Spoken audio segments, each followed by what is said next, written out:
నమస్తే, welcome to I dream. నేను మీ Madhuri.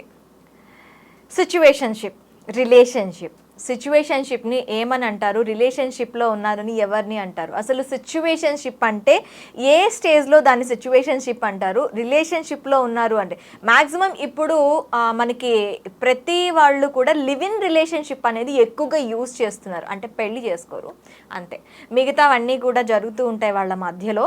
I don't tell, ఇంకా ముందుకు వెళ్ళి దాని గురించి నేను మాట్లాడదలుచుకోలేదు. సో సిచ్యువేషన్షిప్ ఏంటి, లివింగ్ రిలేషన్షిప్ ఏంటి, అసలు వీళ్ళు రిలేషన్షిప్ గురించి ఎలా మనం అనలైజ్ చేయొచ్చు, డీటెయిల్గా చెప్పడానికి మనతో పాటు ఉన్నారు గీతా చల్లా, సైకాలజిస్ట్. తనని అడిగి డీటెయిల్గా తెలుసుకుందాం. Hello ma'am. Hi ma'am, relationship, situationship, live in relation, ఇవి మనకి డైమెన్షన్స్. సో వీటిని ఎలా మనం రెక్టిఫై చేయొచ్చు, దేన్ని ఎలా, ఏ రిలేషన్ని మనం ఏ పేరుతో పిలవచ్చు? యా సో ఇంతకుముందు ఈ కాన్సెప్ట్ లివ్ ఇన్ రిలేషన్షిప్ అనేది కాన్సెప్ట్ మన కల్చర్, మన ఇండియాలో లేదు, బేసికలీ లేదు, ఒకప్పుడు లేదు.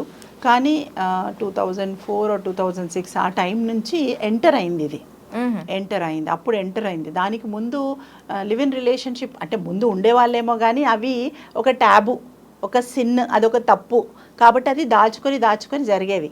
అలా కలిసి ఉండేవాళ్ళేమో అప్పుడు, కానీ అది దాచుకొని లేదా సీక్రెట్గా జరిగేవి. కానీ ఒక 2004 ఆ టైం తర్వాత కొంచెం ఓపెన్గా లివ్ ఇన్ రిలేషన్షిప్ అనే కాన్సెప్ట్ అనేది బయటకు వచ్చి చెప్పుకొని ముందుకొచ్చి కూడా ఉంటున్నది మొదలైంది.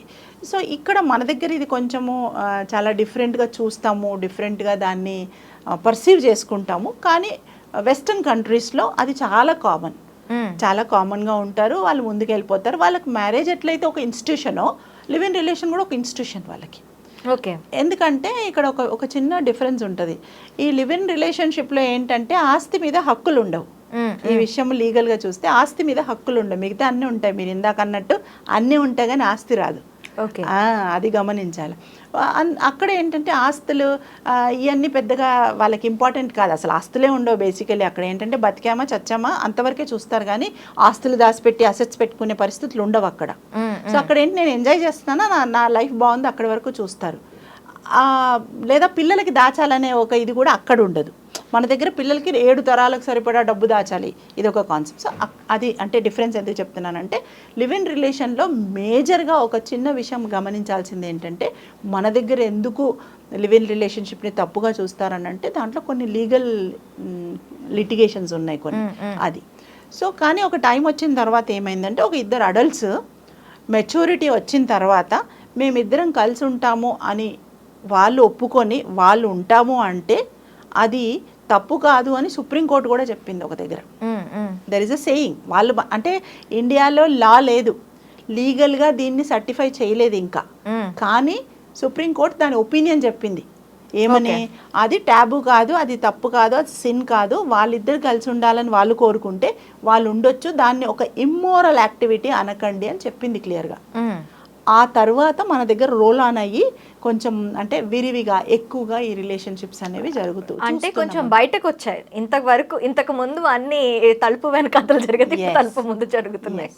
They are coming out and they are open about it. ఇంకా ఏంటంటే ఇప్పుడు ముందు చూడండి, పెళ్లి చూపులు కూడా అమ్మాయిని అబ్బాయిని చూసుకోకుండా ఎవరో పెళ్లి కుదిరిస్తే పెళ్ళిళ్ళు జరుగుతాయి.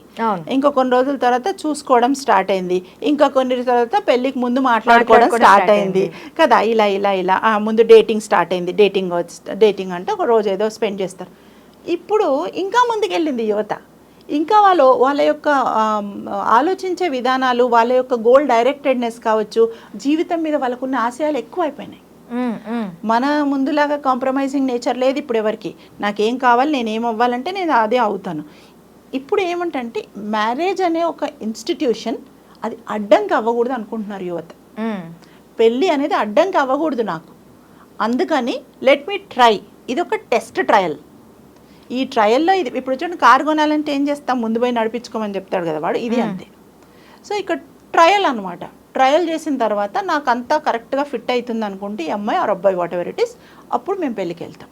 అందుకని లివ్ ఇన్ రిలేషన్షిప్లోకి పెడుతున్నారు. అయితే నేను ఇట్లనే ఒక అబ్బాయితో ఒక డిఫరెన్స్ ఆఫ్ ఒపీనియన్ అనగానే ఒక డిస్కషన్లోకి వెళ్ళినప్పుడు దీని మీద చాలా చక్కగా అంటే ఒక అబ్బాయి, ఒక young boy, he was telling me, నేను ఇంకా వినడం అంతే, నేనేం మాట్లాడలేదు, ఇంకా వాడు చెప్తున్నాడు అంటే లివింగ్ రిలేషన్షిప్ యొక్క ప్రోస్ చెప్పాడు వాడు, ఏంటి మంచి ఏంటి అనే విషయాన్ని ఒక అరగంట నాకు చెప్పాడు, భాషనిచ్చాడు అనమాట. Okay. So that's where I started looking at that. నేను అప్పుడు అది చూశాను, ఓహో ఇదే ఇందుక ఈ పిల్లల ఇదంతా జరుగుతుంది అందుక అనే విషయం చెప్పగలిగాడు ఆ అబ్బాయి. ఎందుకంటే డెఫినెట్లీ. సో ఇక్కడ అంటే వాళ్ళ ఉద్దేశంలో ఏంటంటే అక్కడ చెప్పిన దాంట్లో ఒక మనిషితో ఉండలేనప్పుడు, కంపాటబిలిటీ లేనప్పుడు, పెళ్ళి అనేది అంత ఆర్భాటంగా అంతా జరిగిన తర్వాత నేను రెండవ రోజు మరుసటి రోజు డైలీ లైఫ్ స్టైల్ అండి, పెద్ద తప్పులో అవి మాట్లాడొద్దు, అది అక్కర్లేదండి, డైలీ లైఫ్ స్టైల్లో కూడా డిఫరెన్స్ ఉండి అది నచ్చక డివర్స్ తీసుకునే కేసెస్ ఎన్నో చూస్తాం. చిన్నవే అలవాట్లు గురక పెడతారని డివర్స్ తీసుకునే కేసు చూశాను నేను. గురక పెడతాడు కాబట్టి నేను డివర్స్కి వెళ్ళాను. మీరు నమ్ముతారు లేదు, ఇవి కూడా జరిగినాయి. అంటే చూడండి, అంటే గురక పెట్టడం మరి తనకు పక్కనున్న అమ్మాయికి డిస్టర్బెన్స్ అంతే కదా డివర్స్. చాలా అది నిద్ర సామాజిక హక్కు కదా మ్యామ్, నిద్రపోవడం తన హక్కు, దానికి డిస్టర్బెన్స్ అవుతుంది, life long she won't bear that. అందుకని ఇప్పుడు పాపం మీరు లివ్ ఇన్ రిలేషన్షిప్ కి సపోర్ట్ చేయండి, ఇప్పుడు ఓట్ వేయాలన్నమాట. సో లివ్ ఇన్ రిలేషన్షిప్ లో గురకపడితే ముందే తెలిసిపోద్ది అన్నట్టు కదా. అంటే లైఫ్ స్టైల్ని అర్థం చేసుకోవచ్చు, చిన్న అలవాట్లను అర్థం చేసుకోవచ్చు, తర్వాత ఆ మనిషి యొక్క మంచి చెడ అనేది కొన్ని రోజులు ఉంటే కానీ తెలియదు.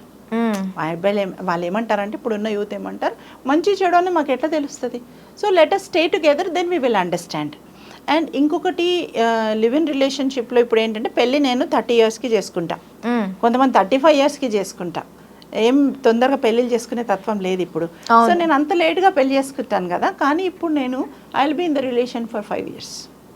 సో అక్కడ మాకు కలిసి వస్తుంది. ఈ మాట చాలా గమ్మత్తుగా ఉంటుంది మనలాంటి వాళ్ళకి వినడానికి మేబీ, కానీ వాళ్ళు ఒక మాట డబ్బులు కలిసి వస్తాయి అంటున్నారు. డబ్బులు కలిసి వస్తాయంటే ఎకనామికల్ బెనిఫిట్ ఉంటుంది అని చెప్తున్నారు వాళ్ళు ఇప్పుడు. ఎందుకంటే ఇద్దరు వచ్చి వేరే సిటీలో వర్క్ చేస్తున్నాము, so we share the money, we share the financial burden, so that it's easy for us. So 5 years we live together and we share the burden, responsibility share చేసుకుంటాం అండ్ ఇద్దరు కలిసి బతుకుతాం. సో ఎక్కడైనా ఈ 5 yearsలో ఎక్కడైనా తేడాలు వస్తే 6th yearలో విడిపోతాం. Very simple logic.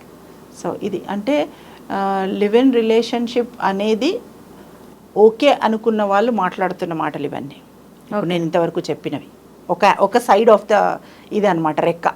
ఇంకొక రెక్కలోకి వెళ్తే, అంటే ఇంకొక సైడ్లోకి వెళ్తే వాళ్ళు ఏంటంటే ఇక్కడ మన కల్చర్, లేకపోతే పెళ్ళికి అర్థం ఏముంది, ఇంకొక చిన్నది, నేనేదో బ్లాగ్ చదువుతూ ఉంటే I was reading, they don't have the fun of honeymoon అని రాశాడు ఒకడు. మీకు అర్థమైంది అనుకుంటా. ఓకే, సో ఇట్ మీన్స్ ఇంకేముంది, నీకు పెళ్ళికి అర్థం ఏముంది రా అని రాశాడు అక్కడ. సో నీకు you missed out everything, it's already done, what is the meaning of marriage then అని అంటున్నారు. అంటే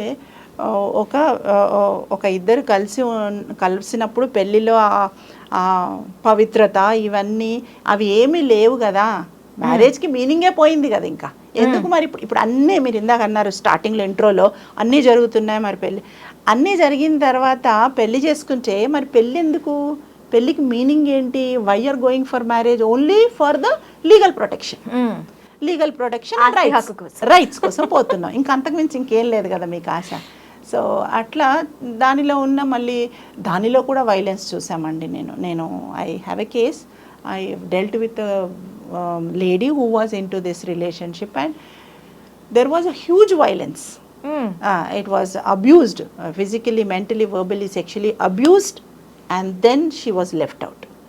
And so అది ఒక రకంగా నమ్మక ద్రోహం అన్నమాట. ఈ పేరుతో ద్రోహం చేసి వదిలేస్తున్నారు.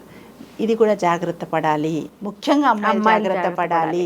ఎందుకంటే నువ్వు లివ్ ఇన్ రిలేషన్షిప్ అని పోయి వాడి ఇంటెన్షన్ వేరుంది అక్కడ. నేను 2-3 ఏళ్ళ తర్వాత నేను పెళ్లి చేసుకోను అని వాడు డిసైడ్ అయ్యింటే నువ్వేం చేస్తావు తర్వాత? You cannot help yourself no, because you have given everything to him. Clean chit ఇచ్చేసిన తర్వాత నువ్వు బయటకు వచ్చి ఏడిస్తే ఏంటి, మొత్తుకుంటే ఏంటి? సో ఇప్పుడు నేనేమంటానంటే మనము ఎక్కడున్నామో దాన్ని బట్టే బతకాలేమో అంటాను నేను. అంటే it's my personal, very personal opinion.